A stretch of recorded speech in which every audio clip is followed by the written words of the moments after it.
Querido Deus, queremos te agradecer mais uma vez pela tua graça, bondade e misericórdia, e nos declaramos mais uma vez absolutamente dependentes do Senhor, da sua graça, da sua bondade e da tua misericórdia.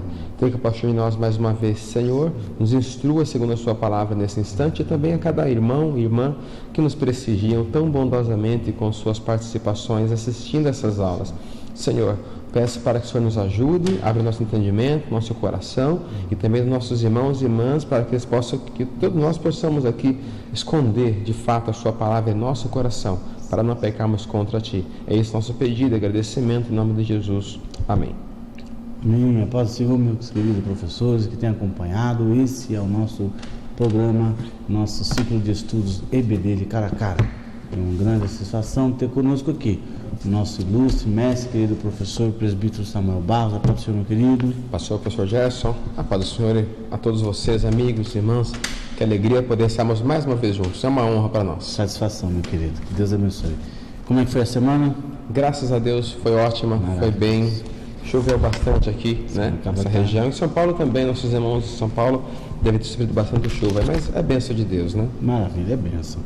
É só Ele que pode mandar chuva, né? É. Glória a Deus. A lição de hoje, a lição de número 12, nós vamos dar continuidade então a esse ciclo de ensino, exortações gerais. E o nosso textuário ele se encontra na carta de Paulo a Tito, capítulo 2, versículo 7, que nos diz assim: em tudo te dá, por exemplo, de boas obras, na doutrina, mostra incorrupção, gravidade, sinceridade. A verdade prática, o comentarista da lição, ele traz o seguinte pensamento da lição: a palavra de Deus tem exortações de grande valor para todos os crentes em todos os lugares. Pegando esse pensamento do comentarista da lição, tem até um dito popular que diz assim: o pau que bate em Francisco bate no Chico também, não alisa para ninguém. Se tiver que orientar, orienta tanto para o grande, para o pequeno, e ela é poderosa para isso, né? Exatamente. Tá certo, professor. O que a gente aprende aqui nessa lição, na expectativa dessa aula? O que nós temos aqui, professor? A gente vai lembrar de novo, apenas um lembrete, já porque a palavra exortação aparece duas vezes logo no tema e na verdade prática. Os irmãos, nós já dissemos isso aqui uma vez, irmãos, não se percam com o sentido dessa palavra. É uma palavra que ela vem ganhando novos significados, né? Parece até uma palavra dura. Se o seu pregador for pregar e disser, tem uma palavra de exortação nessa noite, pronto, já sai uns 3 correndo, o outro já faz que vai fazer um aviãozinho, já para na porta e vai de lá embora com medo de apanhar. Não quer exortação. Não quer, porque é uma palavra que transmite a ideia de uma bronca, exato, de uma erguida mesmo, de uma chamada de atenção. Mas não é essa a ideia original da palavra exortação. Já dissemos para os irmãos, citamos Orlando Boyer aqui em sua pequena enciclopédia, quando ele diz que a palavra exortação significa injetar ânimo. Lembra da injeção, injetar ânimo. Alguém está desanimado, parado, cabisbaixo, não quer fazer, aí você conversa com ela, orienta ela, ela ouve aquela palavra e ela já sai logo animada. E tem pessoas assim na igreja aqui, com essa capacidade de nos exortar. Já viu pessoas que você conversa com ela e você tem vontade de ser mais crente? Você vê aquela pessoa, a postura dela, a ética dela, faz a gente ter vontade de ser mais crente, né? Você fala, meu Deus, o que isso é uma exortação? Ela tem um louvor assim, tem um louvor que você escuta e você fica com vontade de adorar a Deus também, de buscar a Deus, sabe?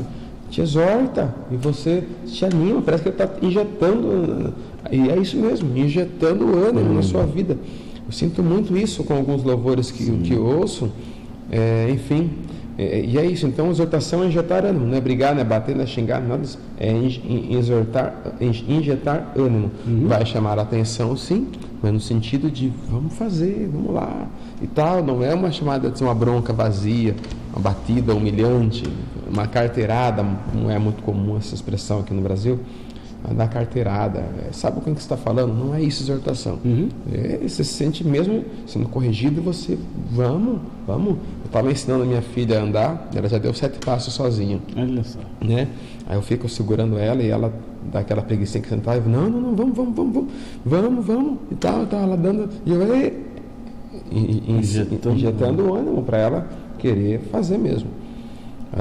No textual também apareceu a palavra gravidade. A palavra gravidade na NVI usa um sinônimo para a palavra gravidade. Nós não usamos a palavra gravidade no nosso dia a dia. Difícil alguém dizer assim, nossa, aquela pessoa é uma pessoa grave. Não, ninguém usa gravidade, usamos ela em outros sentidos, a gravidade de um ferimento, de um acidente. Mas a ideia aqui de gravidade é seriedade. Essa é a ideia, né? A palavra gravidade foge do nosso contexto social. A gente nunca vi alguém dizer, nossa, uma pessoa grave aqui, ninguém usa. Mas, claro, é importante a gente, professores, nós observar essas palavras, porque às vezes uma palavra mal definida gera uma aula mal compreendida também. Perfeito. Né? Então, o que o senhor está nos trazendo aqui com esse ensinamento é que a questão da exortação não tem a ver com aquilo que a gente conhece de cajado gospel. Não. Não é o apausentar, como alguém fala, né? Apausentar. É apacentar. E que não fala, mas não pode dizer que não há correção. Não, perfeito. Sim, há correção, né? Mas a ideia é aquela pessoa que ensina, instrui, mas está incentivando a outra a fazer. Na prática, exatamente o que Deus fez com Josué no capítulo 1 ali. Aquilo ali é nítido uma exortação. Esforça-te, tenha um bom ânimo. Estou contigo, como fui com Moisés, também serei com você. Não te desvie, nem para a direita, nem para a esquerda. E essa expressão desviar para a direita e para a esquerda, o nosso pastor-presidente, pastor Osmar da Silva, definiu, e aprendi com ele isso, que quando a Bíblia fala assim, desviar, não te desvie nem pela direita, nem pela esquerda, quer dizer assim, não te desvie nem com razão e nem sem razão. Quer dizer, às vezes dá vontade de desviar ou se afastar. Mas eu estava certo, eu fui humilhado lá. Não te desvie. Nem para a direita, né? Não, mas eu estava certo, me esculacharam comigo e eu abandonei a fé, porque nem pela direita e nem pela esquerda. Não te desvie. Ficar firme aí. Isso é exortação. Que Deus fez. Então é essa a ideia de exortação, né, na prática e sentido original desta palavra aqui, não é mesmo? Tá certo. Que lição maravilhosa, então, que já estamos aí adentrando a ela. Muito bom. Interessante. O bloco 1, ele vai falar o modo correto de falar do líder. Falar o que convém à sã doutrina, saber falar, saber ouvir e integridade no falar. Ele traz uma ênfase, um cuidado com a oratória, com a fala, com a postura, com a maneira de falar e a maneira correta. Então, o que nós temos preparado aqui, professor Samuel? Os líderes em si, de todos nós, né? Porque quando fala líder somos todos nós. Todos nós somos líderes em alguma área. Exerce liderança em algum momento da nossa vida. Exato. Mas a irmã não dirige nenhum departamento, não dirige a tarde da bênção, não, mas na casa dela, no lar, na empresa, no trabalho, na mesa, no escritório, nós somos líderes em algum nível, nós somos líderes de certa forma, não é mesmo? E a primeira preocupação aqui é com falar, e parece que isso aqui para ser uma preocupação fatal na vida de qualquer pessoa que exerce algum tipo de liderança, né? O que eu ando falando? O que eu falo? Né? E Deus se preocupa tanto com o que a gente fala, tem hora, né? Ele se preocupa tanto com o que a gente fala. A Bíblia fala assim que nós daremos conta de toda palavra frívola que nós dissermos, né? Aquele que disser a seu irmão raca, Jesus falou, olha, até um linguajar, um dizer ali de alguém para outro alguém, não é mesmo? No falar, às vezes as palavras sobram nas nossas, né? Uma vez um irmão me confidenciou, claro que eu vou ilustrar a lição, sem dizer a pessoa, alguém pediu dinheiro emprestado para esse irmão. O irmão não pode emprestar um dinheiro e tal, uma necessidade, tudo bem, a pessoa pode pedir, né? Se ela vai ter já é uma outra coisa, mas ela pode pedir, necessidades acontecem, né? Aí aquele irmão respondeu, aquele irmão que me confidenciou, um exemplo de palavras frívolas, e ele me fez até entender melhor essa palavra. Ele falou assim, aquele irmão que ouviu aquele pedido, né? Falou assim, irmão, eu não vou emprestar dinheiro para o irmão, não. Se o irmão não cuidou do seu nome, como é que não vai querer cuidar, vai cuidar do meu nome? Né? E beleza. E esse irmão me contou que foi tão cobrado por Deus, professor Gerson, por essa palavra que ele falou, por ter falado assim com aquele irmão. O irmão já estava na prova, né? Pedindo um dinheiro emprestado. Mas quer dizer, onde é que estava o problema? Quer dizer, ele tinha que prestar, mas Samuel? Não era obrigado a prestar. Era só dizer não. Que ele desfez, né? Ele desfez. Então, essa palavra que veio depois, não, porque se o irmão não cuida do seu... Não era isso que era para ter falado. Exato. Era só para falar, não, irmão, não. Amém. Vai fazer o quê? Né?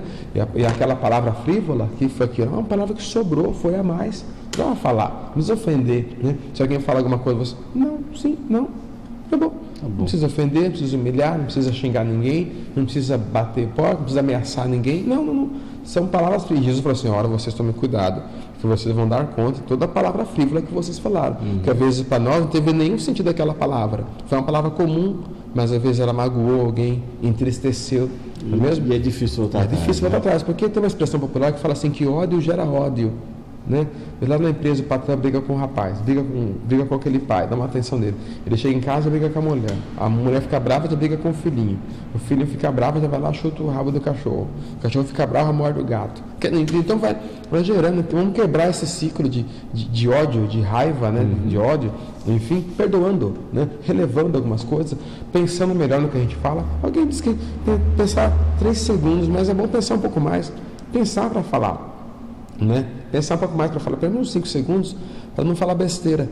Na hora da raiva, da ira e tudo, tá muito, o pavio esquentou de vez, a chapa está quente, né? Você consegue queimando, né? No meio de uma discussão, interrompa, fala, olha, depois a gente conversa sobre isso, seja com mulher, filho, pastor, depois, mas não estou em condições de conversar agora. Né? A Bíblia é fantástica, a palavra de Deus, com que respeito que a Bíblia tem pelos nossos sentimentos. Ela fala em Efésios assim, irai-vos. E parece que soa até como um mandamento aquilo ali, tem até um ponto de exclamação, está até mandando, irai-vos. Quer dizer, não precisa fingir que você está aí dando beijinhos e flores para o planeta inteiro. Irai-vos. Mas ela fala assim, mas não pequeis. Não é porque eu estou bravo que eu vou falar o que eu quero, que está na telha. Não irá ofender. Não, mas não pequeis. Não é mesmo? Está irado? Beleza. Calma, depois você conversa com a cabeça mais calma, mais tranquila, né? Se a gente fizesse isso... E resolve. Porque você pensou melhor, refletiu melhor. Até nós, pais, não pode bater no filho quando você está bravo. Né? Está sentado. Não faça isso. Não pode bater com raiva. A Bíblia diz que a ira do homem não opera a justiça de Deus. Quer dizer, então, eu irado, eu bravo, vou lá fazer justiça, eu vou bater. Deus não vai operar em nada ali. Parece que o filho fica mais rebelde ainda. Ouço histórias de pais que iam orar antes de bater no filho, de corrigir, iam orar. E os filhos contam que o momento que o pai ia orar, buscar a Deus antes de se repreender, era pior do que a hora da sentada, porque ele estava orando e explicava, você está apanhando por causa disso, daqui e tudo. Mas nessa introdução, em geral, desse bloco 1, é isso, um cuidado com o falar. As palavras daqueles andarilhos, daqueles discípulos que iam naquela região de Emaús, chamaram a atenção de Jesus. Jesus saiu desesperado, Jesus saiu correndo atrás dele. Quando ele chegou, falou assim, que palavras são essas? Que conversa é essa aí? Que palavras são essas caminhando trocadas entre vós? Então, quer dizer, as palavras deles chamaram a atenção de Jesus. Ele foi lá ouvir. Cuidado com essas palavras, então. Aqui fala sobre saber, não falar sobre palavras, tem que ficar. Vamos. Aqui, ele fala aqui, saber falar, saber ouvir. Há pessoas nas igrejas que falam demais. Fala muito, como virou meme esses dias na internet, né? De um técnico de futebol fez esse sinal para um outro técnico e virou febre no Brasil inteiro. Então, dizem que não deviam, sabe, irmãos? Não importa o seu nível eclesiástico, se você é pastor presidente, se você é bispo, se você é papa, se você é apóstolo, se você é pai apóstolo, não interessa. Falar durante uma reunião de forma negativa sobre outra pessoa é falta de ética. Você não pode fazer isso. Eu já vi gente fazer isso em reunião, falar de modo negativo de uma outra pessoa numa reunião, né? Não se decide numa reunião eclesiástica, né? Alguma coisa assim negativa de alguém. Não se faz isso, não é mesmo? É antiético, é incorreto, não é prudente. Eu já tive meu nome citado em reuniões e depois alguém vinha falar, não é mesmo? Muito cuidado, não pode numa reunião, ainda mais, estamos falando com obreiros aqui, a igreja, a ordem eclesiástica, né? Não pode falar de uma pessoa na ausência dela, não é mesmo? Erra quem fala, erra quem ouve. Erra quem ouve também erra, né? Ah, mas estou lá, está errando também. Então eu já vi obreiros fazerem isso. Numa certa ocasião fez, falando de uma pessoa, quando aquela pessoa chegou, parou de falar. Fala na frente da pessoa, mesmo? Com certeza. Ah, mas quem falou isso? Jesus falou isso. Quando você ver o seu irmão em alguma ofensa, vá lá, diga para ele, tu e ele, só. Então Jesus ensinou essa questão de repressão também. Então, quanto a falar, que fala também sobre a integridade, não é falar, né? Uma linguagem sã e irrepreensível. A linguagem a linguagem do obreiro, né? É uma linguagem diferente, não é mesmo? Não pode ser uma linguagem qualquer, vulgar, torpe, não é mesmo? Às vezes se acostuma a falar certos linguajares no dia a dia ou em casa com a família, e eu já vi pregadores passarem vergonha falando certas palavras durante uma pregação, né? E falou, mas por quê? Porque ele já tinha hábito de falar aquela palavra ali, e no meio de uma pregação aquela palavra escapou, o cérebro foi, não é mesmo? Aí já soltou aquele palavrão. Aí uma vez um irmão estava pregando e falou assim: pastor, eu ia falar um negócio aqui, o senhor me dá licença de falar um negócio? Aí o pastor fez sim, permitiu. Ele foi e usou um palavrão no meio de uma pregação para crianças. Esse é o detalhe. Mas aí estava errado ele por falar e errado o outro por permitir. Se eu sou um pastor da igreja, o irmão está pregando e fala assim: pastor, o senhor me permite falar tal coisa? Eu falei: não permito. Eu não sei o que você vai falar, cara. Eu não sei. Fala para mim primeiro, deixa eu ver. Não permito, não pode falar isso. Então, às vezes, esse negócio de peço permissão. Dá mais para as crianças. E pergunta com essa onda agora. Peço permissão, aí o pastor acaba. Você pede permissão, peça antes. Porque de público não está pedindo permissão, você está fazendo uma pressão em cima do pastor. Né? Aí o pastor acaba concordando com preocupação de ser traduzido como antipático. Eu quero pedir permissão para o pastor que eu. Não diga que você vai fazer no microfone, né? Se você quer fazer alguma coisa diferente e quer pedir permissão ao pastor, peça ao pastor, não fala para a igreja, porque isso constrange. Às vezes o pastor não quer permitir, mas você fala no microfone, acaba aí pressionando, né? Entendeu? Tira a boca do microfone, chega e fala: pastor, igreja, aí faz, não precisa falar, pedir permissão. Então, dá isso aí, não é mesmo? Integridade ao falar, linguagem sã, irrepreensível. E vamos continuando e tudo mais. E interessante que ele fala aqui, né, esses cuidados, essas orientações, não vamos dizer só simplesmente para o líder. Ele diz assim: o obreiro deve ter uma linguagem sempre irrepreensível, e Jesus ensina, né? Seja o seu sim, seja o seu não. Isso é a regra básica de fé de todo cristão. Não pode ser hoje é uma coisa, amanhã já volta atrás. Não está sendo íntegro esse. Cada hora fala uma coisa, né? Ou às vezes fala uma coisa de acordo com a situação. Não é mesmo? Tem pessoas assim.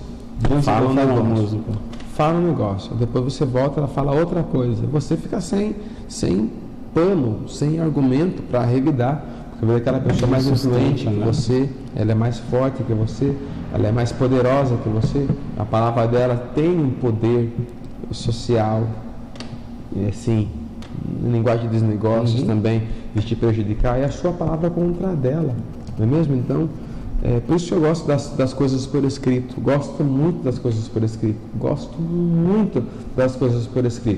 O pastor Silas Daniel tinha um blog, e ele tinha um textuário naquele blog dele. E ele falava bem assim, ele citava uma frase que os romanos usavam muito. A palavra dele era essa: as palavras voam, os escritos ficam. Isso é um mantra para ele, isso daí. Então, é isso. As palavras voam, quando escreve, fica melhor. Então, às vezes até você escrever, as pessoas estão tão mal acostumadas a se relacionar escrevendo, conversar escrevendo, e aí as redes sociais vieram como um peso em cima de justamente isso. Facebook, WhatsApp e outras redes, Instagram, Twitter, obrigando as pessoas a se comunicarem por escrito, né? E acho engraçado, às vezes você escreve um negócio num grupo, alguma coisa, aí o cara fala assim embaixo, o que você falou? Não precisa falar, é só você voltar e ver o que escreveu. Não precisa, então, quer dizer, é um mau hábito, eles não estão acostumados a discutir por escrito. Veja o nível das discussões de alguns nossos irmãos no Facebook, e você vai ver que não é mentira que eu estou dizendo para vocês. Como o crente discute mal, discute baixo, fala besteira, solta palavrão, atinge pessoas, não sabe discutir uma ideia. Ironia, sabe? Deprecia uma pessoa e não a ideia que a pessoa está colocando. Então, péssimo nível. Discussões de Facebook, de evangélicos, né? Salvo as exceções. Tem gente que nas redes sociais que estão propondo boas discussões, né? Vou citar alguns.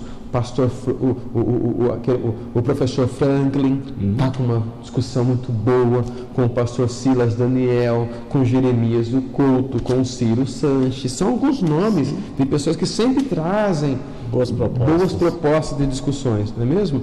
E temos que aprender a desfrutar. Vamos tentar jogar esse nível para cima ainda, usar essas redes sociais aí.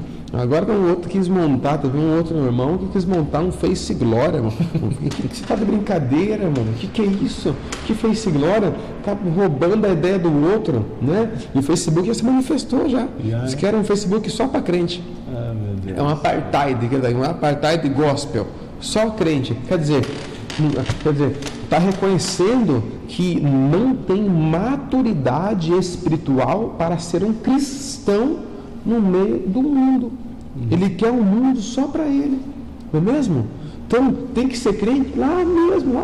Tem que montar um Facebook só para você. Então o Face Glória só vai para crente aqui. Não, o crente tem que brilhar no meio das trevas mesmo. Se o crente não presta para ser um cristão, demonstrar sua fé no meio de onde tem pessoas que não professam sua fé, ele não serve para ser um cristão, meu irmão. Que Jesus falou, olha, vocês são a luz do mundo, vocês são o sal da terra e a luz do mundo. Então, é isso, não tem que montar um grupinho especial só para quem é evangélico. Eu sou totalmente contra esse negócio de Face Glória. Acho que nada a ver. É ridículo mesmo. Ridículo, nada a ver. Tá certo, professor Samuel. E vamos adiante então. Tem mais alguma coisa para acrescentar nesse primeiro bloco? Tem muito, mas não dá tempo. É bastante amplo, né? É bastante amplo. Vamos para o bloco 2. Tá certo. Exortações aos idosos, aos jovens e servos. Então ele fala aqui como os idosos devem portar-se. Olha só, tem recomendação até para os nossos... Tem para o vovô. Aqui tem dia para todo mundo. Tem para o vovô, tem para a vovó. Não, tem todo mundo. Ninguém atingiu um grau de maturidade cristã a ponto de não ter mais o que aprender, não é mesmo? Todos têm. Nicodemo, quando foi falar com Jesus ali, naquele João 3, foi interessante, porque ele chegou para Jesus e falou assim: Senhor, pode um homem nascer de novo sendo velho? Eu perguntei para os irmãos, quem era esse velho que Nicodemo estava falando ali? Ora, aquele velho era ele mesmo. Ele era aquele velho. Ele disse dele mesmo que ele era velho. Que idade tinha Nicodemos, irmão Samuel? Olha, não dá para precisar exatamente a idade dele, mas dá para sugerir mais de 50 aí. Para o nível para até ser membro do Sinédrio. Ele era um príncipe. Ele não era um menininho ali. Não era um mancebo de qualidade, igual apareceu para Jesus lá certa vez, né? Perguntando como ele haveria de alcançar a vida eterna. O Nicodemos, ele disse dele um homem velho. Eu digo assim com muita tranquilidade, eu sempre dou 60 para Nicodemos ali. Eu sempre dou, sem medo de ser feliz, né? Porque, então quer dizer, mas a palavra se preocupa, uma preocupação especial com os idosos. Tem gente, infelizmente, tem gente que envelhece, a cada dia que passa ele vai envelhecendo e não presta para ser exemplo para ninguém. E na igreja, infelizmente, né? Pelo que tem de fé, pelo que tem de experiência, pelo que tem de Bíblia, pelo que conhece, tudo, não tem moral, não tem dignidade, não tem testemunho, não tem, ainda mais tem uns vovozinhos aí, irmãos, que meu Deus, não tem condição, né? Agora com essas coisas de ciência aí, quer dizer, acaba-se algumas coisas até carnais caindo. Tem muita gente idosa. O número de pessoas que estão tendo doenças sexualmente transmissíveis na terceira idade só está aumentando. Porque, né? Às vezes pessoas perdidas no tempo, às vezes quando eram jovens ou adolescentes não tinham alguns benefícios que agora têm, e começam a desandar, não é mesmo? E começam e começam a não dar testemunho de crente na hora que todo mundo achava que ele ia dar testemunho de um cristão, de uma pessoa que teme a Deus. Eu acho curioso Salomão.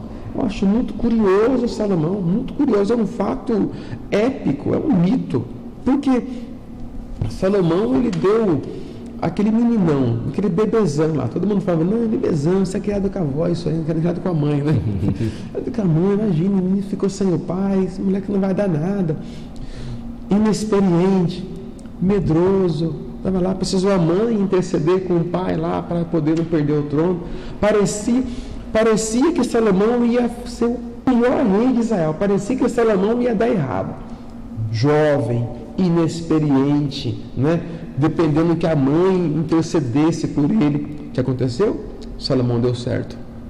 Foi uma bênção nas mãos de Deus, uma oração, uma comunhão com Deus, uma seriedade, uma intimidade com Deus, uma busca tão intensa, tão cheia de propósito, a ponto da oração dele ser interrompida com a presença de Deus. Imagina o que é isso? O próprio Deus interromper a oração e falar assim, rapaz, pede o que você quiser. Um jovem, irmão. Então olha que interessante. Quando ele envelheceu, o que a gente pensou então? Vai ser uma bênção. Vai ser uma bênção esse moço. Se quando ele era jovem já era assim, quando ele envelhecer, vai ser o top do momento aqui. Veja lá como é que foi. Então, quando todo mundo achava que a Salomão ia dar errado, ele deu certo.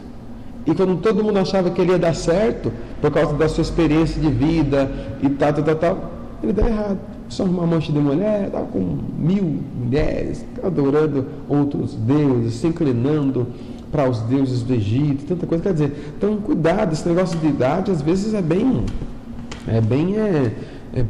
superficial às vezes, né? Não podemos ser levados por aparências, não.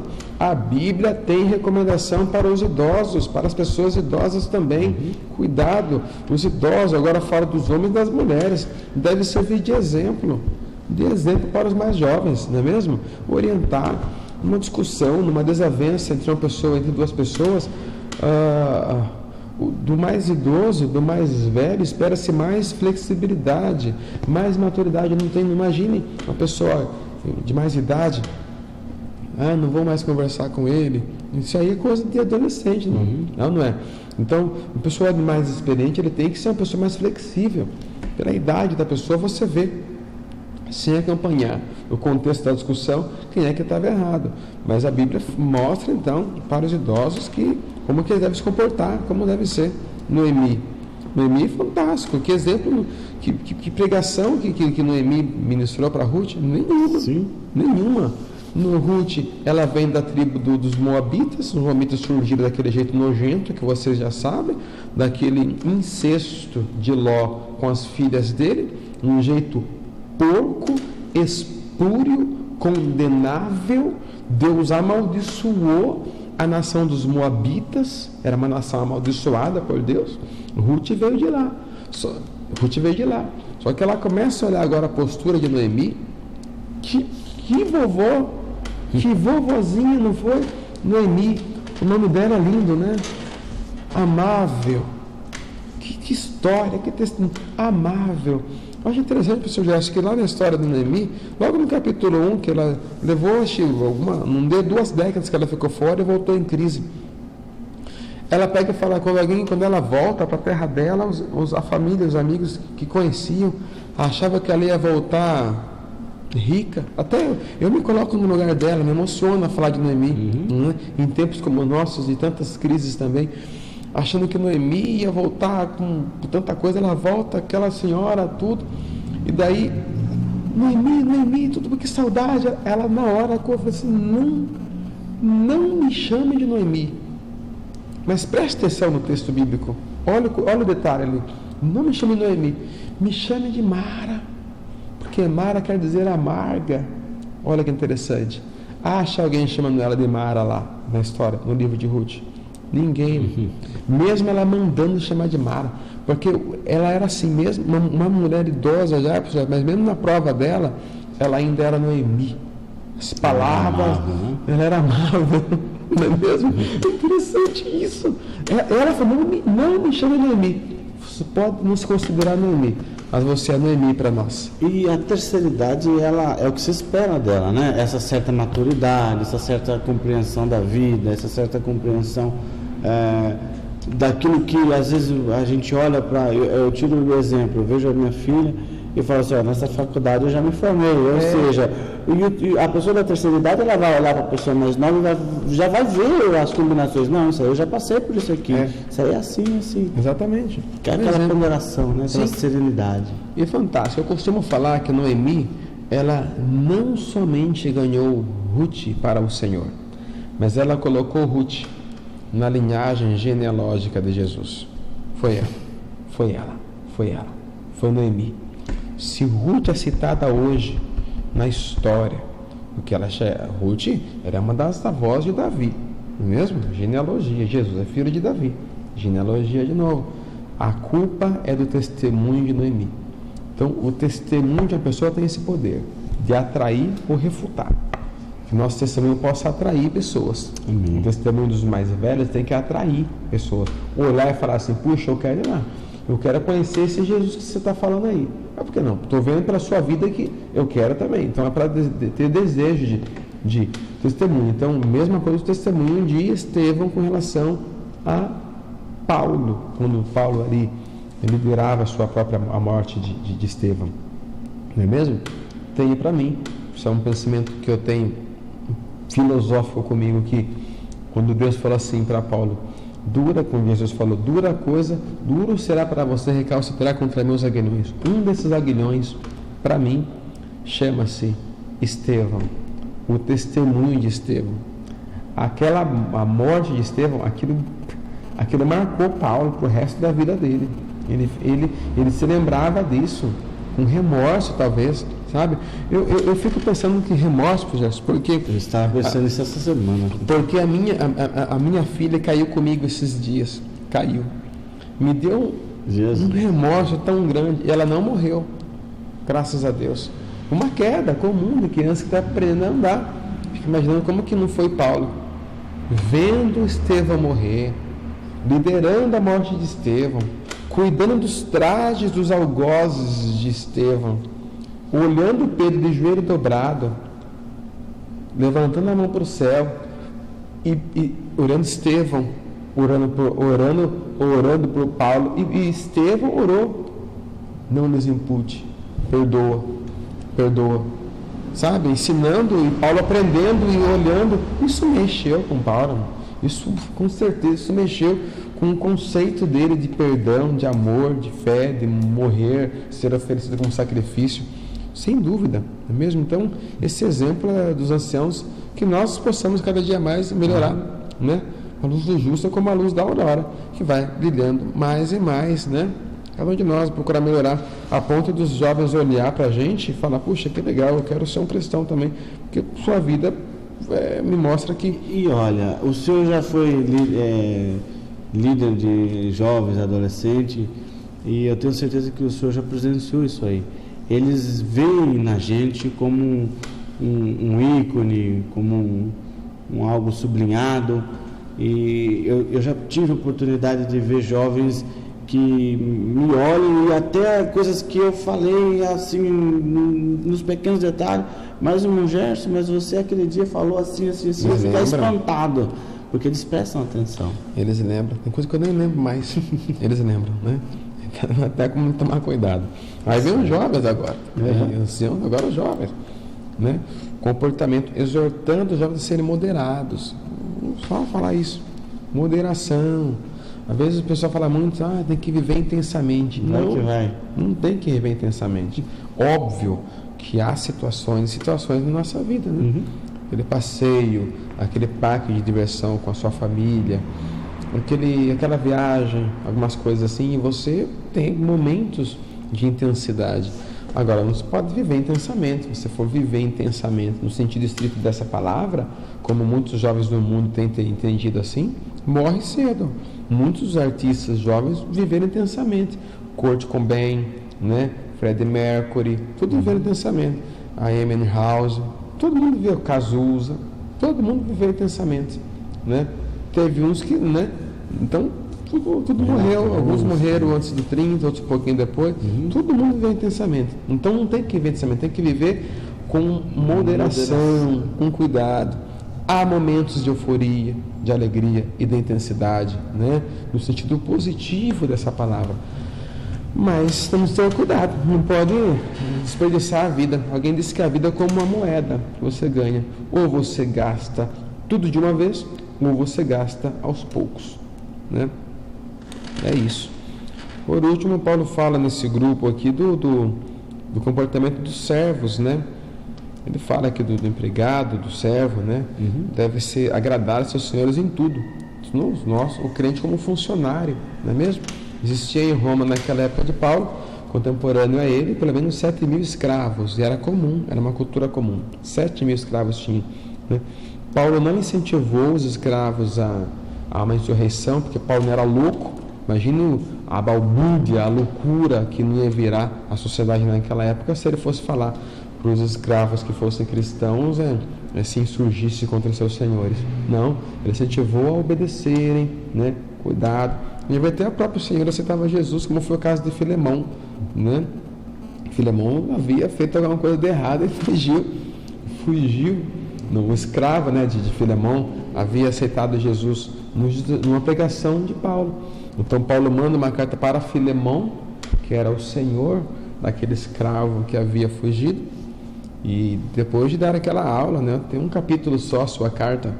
Ele fala assim: olha, se por acaso ele fez alguma coisa aí, ele roubou alguma coisa, ele fez alguma coisa, não impute isso a ele, coloque na minha conta. Olha, interessante, né? Coloque na minha conta. Aí, então, olha como um senhor convertido, um patrão convertido, que gostoso, né? Poucos têm esse privilégio de trabalhar numa empresa onde o seu patrão, o seu chefe é uma pessoa que realmente teme a Deus, no sentido mais correto e lúcido desta palavra, não é mesmo? Certo. E às vezes o servo, só para acrescentar, às vezes o funcionário entra na empresa e de repente ele já começa a trabalhar contra o patrão, em algum sentido, mas ele trabalha contra, olha o lado malicioso da coisa. Ele não está observando esse mandamento aqui, né? Ele precisa tomar um pouquinho de cuidado. Exatamente. O que mais, professor? Vamos lá? Aqui a gente fecha o bloco 2. Partamos para o último bloco dessa lição, né? Nós estamos, assim, sendo bem práticos com os irmãos e procurando não ser repetitivos, porque senão essas lições, tanto a lição anterior, os irmãos viram, nós nem postamos, né, mulher?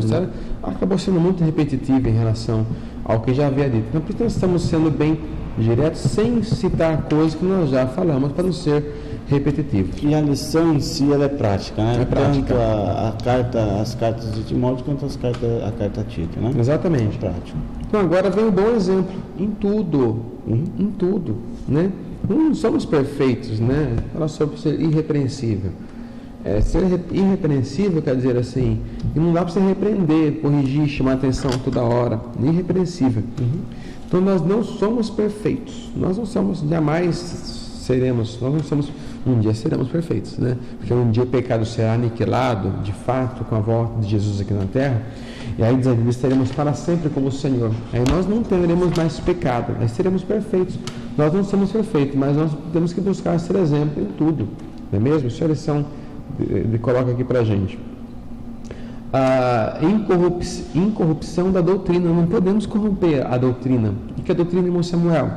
A palavra doutrina quer dizer ensino em si. A palavra doutrina em si quer dizer ensino. Por isso que existem doutrinas que são doutrinas de demônios também. Já eu também tenho doutrina. Tem. A Bíblia fala isso. Deixando para seguir doutrinas de demônios. Então, os demônios também têm as doutrinas deles, né? Eles têm seus ensinos também lá. Aqui falamos da boa doutrina, da doutrina bíblica, não é mesmo? Então aqui fala de muitas pessoas que não guardam a doutrina, eles corrompem a doutrina. Como? Vendendo bênçãos por dinheiro, não é mesmo? E essa é uma demanda. A igreja tem necessidades materiais. Não há por que você fazer jogo sujo com a membresia de uma igreja para levantar recurso, né? Não, eu tenho que levantar 1 milhão para pagar a televisão. 1 milhão, se não podia, sei lá, fazer um trabalho social muito bom lá numa favela, num negócio assim, né? Então, às vezes, é mesmo relevante, isso é mesmo para expandir o reino de Deus, ou é para você ficar expondo sua própria imagem, vendendo seu peixe, ganhando, enfim, que vê essas coisas, não é mesmo? Então, essas demandas capitalistas necessárias que tem numa igreja, acaba fazendo com que muitos dirigentes sejam desonestos e acabam fazendo um jogo sujo, obrigando pessoas tem que trazer o dinheiro, tem que comprar essa toalha, tem que comprar essa meia, tem que comprar esse chapéu, tem que comprar essa caneta, tem que comprar porque o quê? Porque o quê? O que Deus vai fazer? E se não comprar, o que faz? Não é mesmo? Então, cuidado, a gente tem que estar atento. A pessoa quer vender coisas, não é mesmo? Vendendo bênçãos por dinheiro. Lá na igreja, em Jerusalém, no templo, também tinha esses hábitos, né? Praticavam a simonia já naquela época. E justamente no ato dos gentios, no espaço que era para os gentios adorarem, buscarem a Deus, era o espaço que eles estavam vendendo ali. E os valores subiam, as pessoas vinham com suas ofertas, que no caso eram suas ovelhas, seus cabritos, os bichos chegavam cansados. Então havia já uma máfia em Jerusalém ali que já desqualificava aquele carneiro, aquela ovelha que ia ser oferecida, para que ela fosse comprada ali, para o sacerdote uma nova. Então quando Jesus afrontou ali, levantou e disse que a casa dele seria chamada de casa de oração, ele não estava combatendo os camelôs que fica ali na 25 de março, não era isso. Ele estava combatendo um poder de cambistas poderosos e influentes que tinham lá em Jerusalém, tendo como cabeças principais Anás e Caifás, né? Então era contra isso que Jesus, quando ele fez isso ali Jesus já começou, já arrumou confusão ali. Ali ele já ganhou Anás e Caifás como inimigos dele, que lá na frente eles vão descontar na hora do julgamento forçado que fizeram com Jesus, sem quórum, né?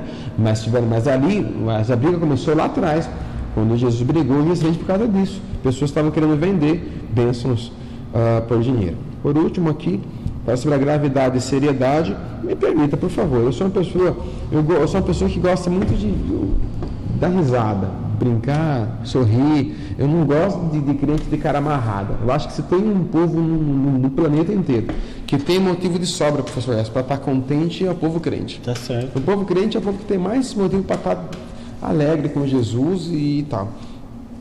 Então, quando eu falo de seriedade aqui, não é que você vai fechar a cara, não é pessoa séria, carrancuda. Não confunda a seriedade com cara amarrada. Tem gente que tem cara amarrada e são desleixadas, não é mesmo? Seriedade é fazer o que faz com seriedade, não é mesmo? Você pode ser uma pessoa séria e de muito bom humor, não é mesmo? Que tem uma palavra que é agradável conversar com essa pessoa, enfim, não é porque é sério que ele é uma pessoa amarrada, não, senhor. Ele tem que ser sério, mas tem que ser agradável também. Ele fala que as suas palavras têm que ser temperadas com sal, temperada. O sal não pode salgar a ponto de ficar indigesto, né? Temperado é agradável, é gostoso. Tem crente, irmão, que é insuportável conversar com eles. Não dá. Você tenta, se ele falar, você sai do espírito na hora. É gente complicada mesmo, não dá para conversar. Então, são pessoas que tudo para ele, a pessoa, enfim, transformou a vida cristã numa tormenta social, numa loucura social, uma frenesi incontrolável. No trabalho, ninguém gosta dele. Porque é crente. Chegou o crente. Ninguém gosta, nem ele gosta dele. Né? Nem ele gosta dele. Ninguém gosta dele. não é mesmo? Só Jesus gosta dele, né? Jesus gosta, Jesus ama, Gosta, né? né? Mas dá um jeitinho aí, faz o esforço, faz aquilo que o Marcos Lucado colocou no livro. O Marx tem um livro chamado Simplesmente como Jesus. E no livro dele ele fala assim, professor Gerson, Deus te ama como você é, mas ele se recusa a deixá-lo desse jeito. Ele quer que você seja simplesmente como Jesus. E é o tema do livro dele, Simplesmente como Jesus. Livro muito bom, leiam, fantástico. E aí eu passo as considerações para o meu companheiro, abençoado amigo, professor Gerson. Muito obrigado por essa boa aula, professor Samuel. É uma aula maravilhosa, prática, objetiva, que nós já estamos encaminhando já a reta final dos comentários dessa lição, desse trimestre. Conclusão da lição, ela fala assim: as exortações de Paulo a Tito são de grande valor para os obreiros. O presbítero Samuel de Barros, no início da lição, ele traz aí então o conceito sobre exortação. Em todos os lugares e em todos os tempos, ele especifica como tratar as pessoas por suas diversas faixas etárias. Destaca o valor do exemplo cristão como forma de evitar em si os escândalos que tanto comprometem o bom nome do Evangelho e da Igreja de Cristo. São ensinamentos perfeitamente atualizados, não obstante terem sido escritos há tanto tempo. Coisas práticas, mas atuais, que precisamos pôr em prática: o bom trato, o bom cuidado, a hora de falar, ser tardio para falar, cedo para ouvir, pronto para ouvir, falar com moderação, que as nossas palavras não possam ser palavras aí de incitar ira, mas que possamos ser brandos no falar, para que possamos ter comunhão, e com bom e com suave que os irmãos vivam em união. Que Deus abençoe a sua vida, meu querido professor. Amém. Que Deus abençoe a sua vida aí, em nome de Jesus. A todos vocês também, nosso carinho. Deus abençoe a todos, em nome de Jesus. Amém.